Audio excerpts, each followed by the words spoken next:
The legendary King Henry Tudor married 6 women altogether in his life. However, no modern-day woman would wish to be in the shoes of any of the wives because they all had to suffer one tragedy or the other, some leading to death. Here is a brief story of the wives of King Henry Tudor. We would be starting with the first wife, Katherine of Aragon, the devoted queen. Katherine of Aragon was Henry's first wife, a Spanish princess who had once been married to his brother. She was strong, pious, and deeply in love with her husband. For over 20 years, she ruled beside him, bearing a daughter, Mary, but never the son Henry so desperately wanted. She endured years of public humiliation as Henry sought to annul their marriage, claiming that their union was cursed. Despite her protests and unwavering devotion, she was cast aside, stripped of her title, and forced to live in isolation. She died heartbroken, still calling herself Henry's true queen. And Boleyn was the second wife, and Boleyn was the woman for whom Henry changed the very course of England's history. Bold, witty, and ambitious, she refused to be his mistress and demanded to be his queen. Henry broke from the Catholic Church to marry her, but after giving birth to a daughter, Elizabeth, and failing to produce a son, Anne's enemies closed in. Whispers of adultery, treason, and witchcraft filled the halls of court. Henry, once besotted, turned against her. Arrested and tried, she stood defiantly before her executioner, her last words a prayer for the king who had condemned her.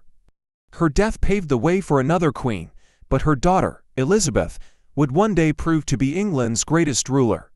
Then, Jane Seymour, the lost love. Jane Seymour was Henry's ideal queen. Gentle, obedient, and everything and Boleyn was not. She succeeded where others had failed, giving birth to a son, Edward, the heir Henry longed for.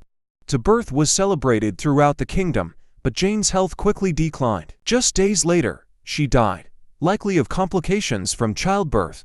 Henry was devastated, mourning her deeply. She was the only wife he honored in death, choosing to be buried beside her in St. George's Chapel. While her reign was brief, her legacy endured through her son, though Edward's reign would be tragically short-lived. Followed by Jane Seymour was Anne of Cleves.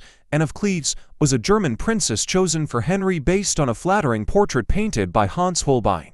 But when she arrived in England, Henry was unimpressed, calling her a Flanders mare. Their marriage was a disaster from the start.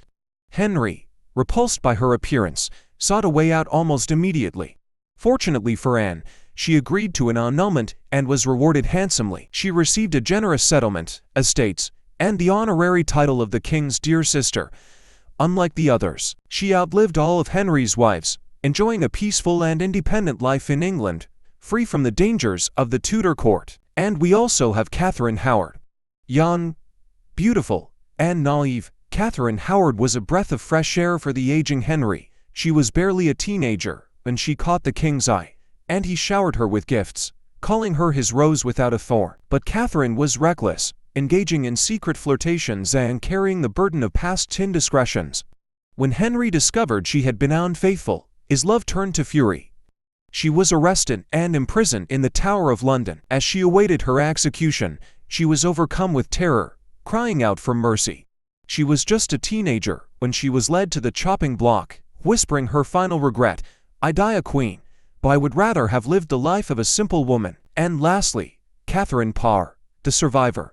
Catherine Parr was Henry's last wife and, perhaps, his wisest.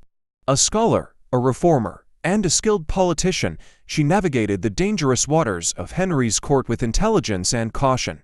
She cared for the ailing king and helped reunite his children, playing a crucial role in the education of both Elizabeth and Edward. But her position was not without danger. Her reformist views nearly led to her arrest for heresy, and she had to beg Henry for his forgiveness to survive. When Henry died, Catherine remarried quickly, hoping for happiness at last with Thomas Seymour.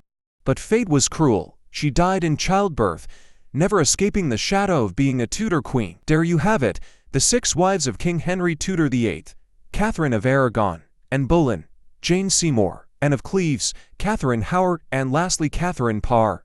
However, despite being 6, the most talked about out of the 6 of them are just 2, and that is Queen Katherine of Aragon and Anne Boleyn. Henry Tudor VIII married 6 times, yet none of his wives truly won. Some were cast aside, some were executed, and some died too soon. Yet, it was their children, especially Elizabeth I, who left a lasting mark on history. Henry may have ruled, but his wives shaped the future. Thanks for tuning into the past. Don't forget to subscribe and join us next time for more stories that shaped our world.